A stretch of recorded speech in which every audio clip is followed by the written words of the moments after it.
Hello everyone. How are you guys all doing?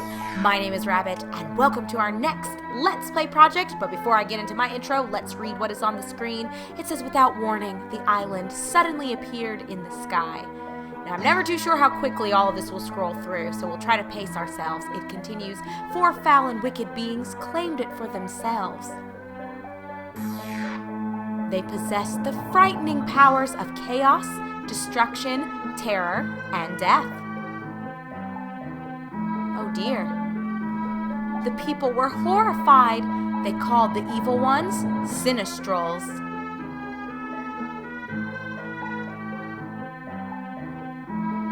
The reign of terror continued.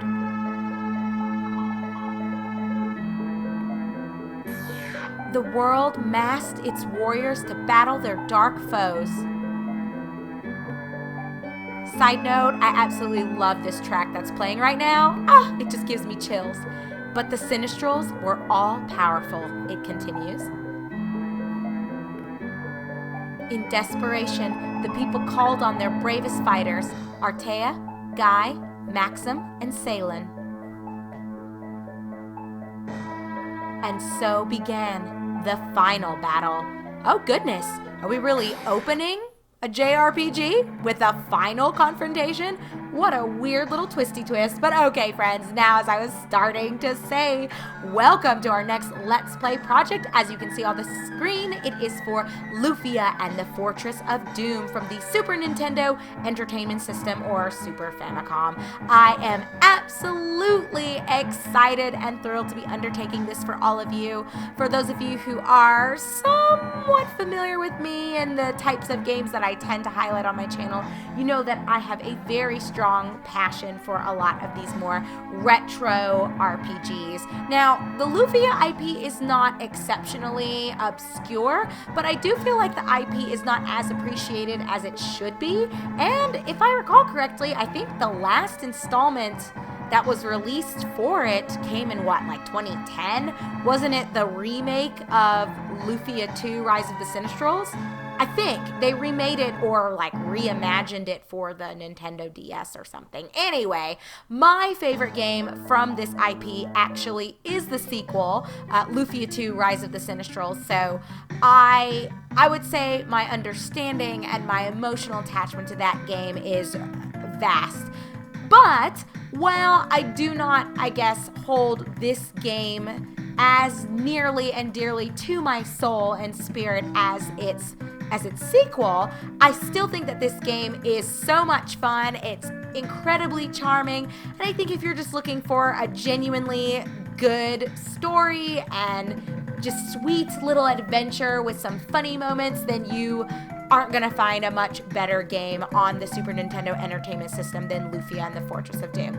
With all of that being said, let us go ahead and just get this party started. I guess I should share, for those of you who are looking for like a 100% guide, I understand this game to a certain extent. I've played through it a few times, but I haven't recently, so I would consider this a more casual walkthrough and light-hearted undertaking of Lufia and the Fortress of Doom, as opposed to it being a very detailed and thorough and meticulous guide. So if you approach this adventure with me with all of that in mind, we should all have a good time here together. But okay.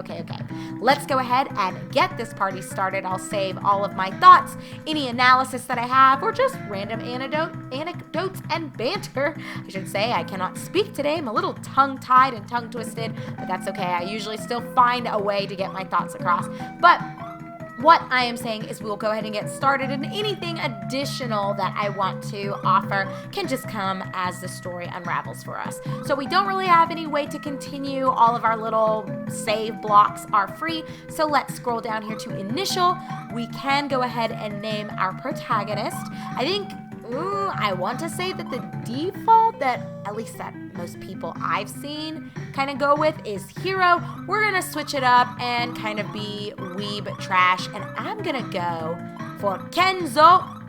I think it's a strong, hearty name that is I'd say, suited to what our protagonist is going to endure throughout this entire journey and the narrative as it's presented to us as the players or the viewers. So, Kenzo it is. Let's hit end. Yes, we are okay with this. So what's going on? Oh, Taito presents. I guess they're going to go back through everything. For some reason, I do not recall them running you through the little opening segment twice, but that's okay. For those of you that did not really pay attention as I was reading everything to you on the screen, you can go ahead and take this opportunity to see everything for yourself and to read everything for yourself. This also gives me an additional opportunity to kind of really sing this IP's praises. As I've already mentioned to you guys, I think the Lufia series is a wonderful and engaging tale in general. Now, the series, for some reason, I feel like never took off as much as it really needed to, or it should have. This game, I think, was pretty well received, and for sure, the sequel, Lufia 2 Rise of the Sinistrals, which hopefully this is not a spoiler as much as it is just a side note. The second game that came right after this one was also on the Super Nintendo Entertainment System, but it was actually a prequel. So the events and the narrative / story as we're going to experience it in this game actually comes after the events of the second game, which is kind of cool, and I love that. I said for years I think they should have done something like that for The Legend of Dragoon on the original PlayStation, because that game, you know, given all of its flaws and its weird storytelling elements, I think it did have, in general, a gripping and emotionally driven narrative that was engaging. Oh, but it's so dark, someone says. I feel the energy, a very dark energy. Beware, it's powerful. Ceylon, light magic. As you wish. My gosh, it's just scrolling quickly. Is this the Fortress of Doom? So cold, it freezes straight to the heart. Welcome, Maxim. Deus, is that you or isn't it? Show yourself. I think he said, it's you, isn't it? Approach. My chamber is above. I await you. Oh my gosh, the game did not even give me a chance to read everything, but I think we got through everything it was trying to say in a decent amount of time. But anyway, I guess my final thought on The Legend of Dragoon, even though it has nothing to do with this game that we're going to be playing, but I've always felt like for how gripping that game's story was, in spite of its flaws, I think they would have really had a big seller if they had released a sequel that was technically a prequel and looked at all of the events that transpired for Dart's father and the original dragons.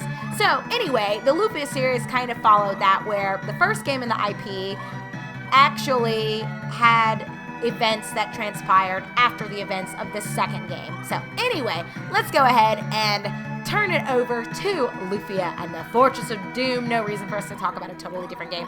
Let me take a look at our items here. We've just got a whole bunch of different things. Oh my gosh, it's starting us out with characters maxed out and some sort of final confrontation, which seems a little bit backwards. Let me slow my roll. We see the equipment as well as the stats for each of the respective characters. So we have Maxim. We've got a fella named Guy, a beautiful lady named Ceylon, and I'm not sure, guy, girl, I don't know. It's 2020. We don't really need to assume anyone's gender, but this individual goes by Artea. So we see everyone's stats, everything that they've got going on. We've also got some magic that I'm quickly going to just hover over and allow you guys to observe here on the screen before we take full control. Looks like Guy has got nothing, but Maxim is looking pretty good. And then menu, I don't know if there's a whole lot we need to worry about. Scenario, nothing is here. Combat order, not going to worry about. Not going to worry about either of the sorting options, but I am going to switch the message to scroll fast, and we're going to swap the music over from mono to stereo. So this should be everything we need to tinker with, and oh my gosh, look at our gold in the lower right-hand corner. It almost feels like we're starting by ending a game? Huh, kind of weird. I'm just going to leave you guys on that note. Anyway, if we inspect this, it says, move the pointer to the spell. Press the X button to see what the spell can do. Okay.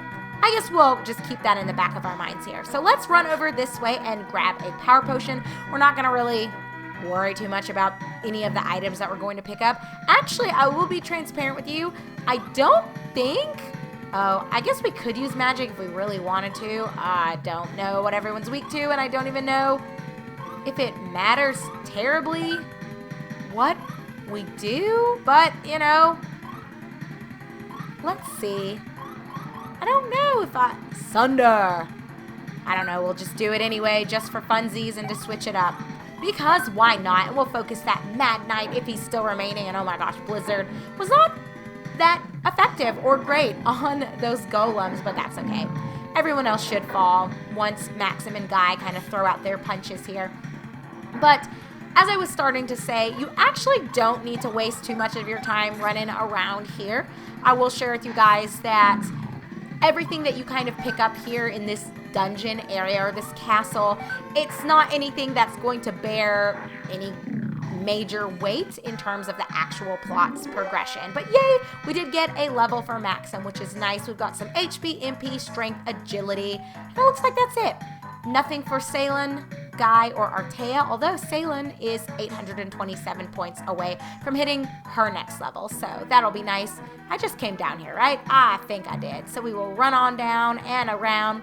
But yeah, you don't need to get too bogged down. Okay, let me think here. We'll go up this way. I think there's treasure up this path.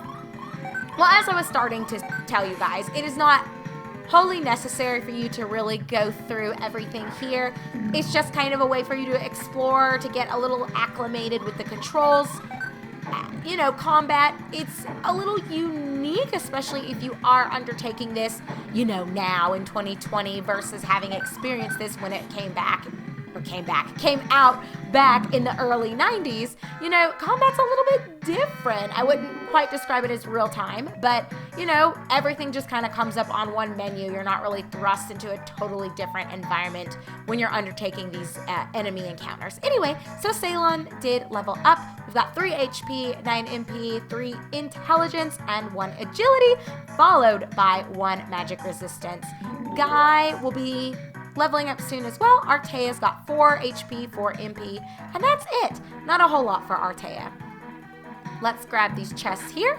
We've got a speed potion, a mind potion, and then a great potion. All fantastic little finds here. If you want to go ahead and take the time to throw it on your party, I mean, definitely feel free to do it. If you are playing this blindly with me, you'll see that I kind of have my own way of playing through this, but that doesn't necessarily, oh, oops. I was not really paying attention to who was doing what on the screen, so I might have some ineffective attacks coming out, but yes, the enemies are meant to be pretty straightforward, and these encounters are not intended to be that difficult or extraordinary of an undertaking for you. But Guy got a level 5 HP, 2 strength, 1 agility, and no one else should be leveling for a little while, so we shouldn't have to worry too much about that. Okay, so let's run over here and see what's in this chest, and we did pick up a spell potion. So that should be it for this floor. Looks like it just brought us back out, and again, we're just seeing here on this little tablet, move the pointer to the spell, press the X button to see what the spell can do. Okay, again, good information for us to have, not something we need to worry too terribly much about. We're just going to blast on through these fights. Nothing really to see, nothing too crazy to mess with or to worry about. So we'll take all of these monsters out, collect our gold, collect our XP, and we will head northbound. And I want to take this as an opportunity to randomly apologize if you guys do hear any squeaking sounds or you hear anything drop or crash. My dog Musashi, he absolutely loves sitting underneath my chair whenever I'm playing video games, and I feel like he knows as soon as I start recording, that is when he believes it is the best time to play with the squeaky toy or to start chewing one of his Nyla bones. So if you hear anything, I promise no small critters are being harmed in the making of this video. It is just a squeaky toy that is being gnawed on by my Siberian Husky. Anyway, we look in this treasure chest and Maxim uncovers yet another potion. Very interesting that little thing on the wall. I'm not sure what kind of slot it's supposed to be. Almost looks like a mailbox to me, but I don't think that's really what it's intended to be. But it's weird that one of them is a different color compared to what surrounds it, you know, on the left and the right hand side. Meh. Guess it's nothing for us to worry too much about. Let's just keep on keeping on. We will run through. And while I know we've got a whole lot of repeat fights here, I guess for those of you that are joining me for the first time and you've never undertaken any video game adventure with me, your host Rabbit, I will say that for the most part, after the first couple of episodes, once we've gotten our feet a little bit wet and we know what's going on in terms of the narrative and general gameplay and mechanics, I do cut out a lot of repeat fights. So like with these golems, for example, after maybe the second encounter with the same enemy type, I spare you guys that footage so you don't have to just see me fighting these same things over and over and over and over again, because that gets a little dull after a while. But for now, we will leave it in. It shouldn't take us too long to get through this. We grabbed another spell potion, which is always wonderful. We should be able to take out these hydras. They don't have a whole lot going on. They're probably saying the same thing about me, but they shouldn't be talking too much trash because we are dishing out some mad DPS right now. So if this is your first time playing Lufia in the Fortress of Doom, I'm sure you're extremely confused, like, oh my gosh, this is such a weird way to start a game. Are we really this strong and we've got all of this stuff just already in our inventory and some kind of weird, just ominous voice speaking to us and inviting us into the final corridor for what appears to be potentially the last boss encounter? I know. Interesting, isn't it? But it will all be explained in due time, and we will see what exactly is going on, who Maxim is, because we did see at the start, we had the opportunity to name our character, and we didn't name anyone Maxim. We sure didn't name anyone Guy, or Salen, or Artea. So who are these people? Why are we playing as them? What is going on? Well, it will all be revealed when it is the appropriate time for the information to come out. Well, we'll spend just a little bit longer running around. Okay, if these creatures want to leave us alone, Ifrits or Efreets. I think we've seen, although a different spelling, these types of creatures since Final Fantasy, you know. I think Ifrit, I-F-R-I-T, is what I'm more familiar with seeing. But I guess I shouldn't say that, because I think I played Lufia and the Fortress of Doom before I played most of my Final Fantasy games, so... Oh, we've got 2 chests here. We got a miracle and another miracle. And actually, while I'm thinking about it, I don't even know what miracles do. Well, what does it do? Is it a healing item? I don't... Oh, HP and MP are both restored, so those are very, very nice, to be honest. We'll go ahead and just throw these on. Well, I guess the last 2 are really the only ones that arguably even needed it, and, you know, we could probably say that they would have been fine, but we're picking up so many items, and I guess we might as well just make use of them and see. Oh no! We're attacking nothing! Outdated mechanics are outdated, and they feel so bad. But that's okay. You know, it gives a little bit of a challenge, so I guess you can't complain too terribly about that sort of thing. It's something that I think has not aged remarkably well, but it is what it is. You gotta spread the love, I guess, and try to make sure that not everyone on your team is attacking the same spot or slot, as I'm combining words here. But if you do, as you saw, they will hit that empty little spot there, and it will be a bad time. And nobody wants a bad time. That's not how we want things to kind of go down. Okay, I might just be cutting out some fights. These are getting a little tedious, I'm sure, for you guys. The encounter rate in this game, it's a wee bit high.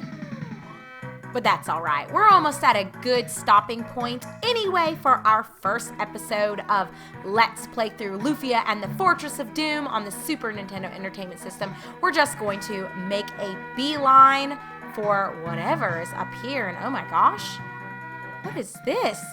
Those pillars, they looked, a little strange. We'll definitely take a little bit of a closer look at them now that we have taken out those wolves. Interesting. They don't quite look like our characters. Maybe they're faces that we'll see eventually. Where on earth are we even at? Oh, goodness. Before we go ahead and cross that barrier there, let's see if there's anything else around. It looks like there is a miracle in that treasure chest. We'll see if there's anything else around here. Hopefully the creatures will start to leave us alone. You would think they would learn pretty quickly once they see how rapidly we kind of dish out a swift fist of justice and fury to their friends, you would think they would stop messing around with us, but I guess that's not always the case. I mean, after all, they are kind of simple monsters. They'll learn eventually, though, friends. They will learn eventually, whether it is by their own demise or by eventually figuring out maybe we really should not be tackling these people here. But we're now faced with a message that says you may cross, but we will not quite cross yet. We will save any weird barrier crossing, or maybe that's a glass floor or an icicle floor. I don't really know, but we will maybe find out when we come back together in our upcoming episode.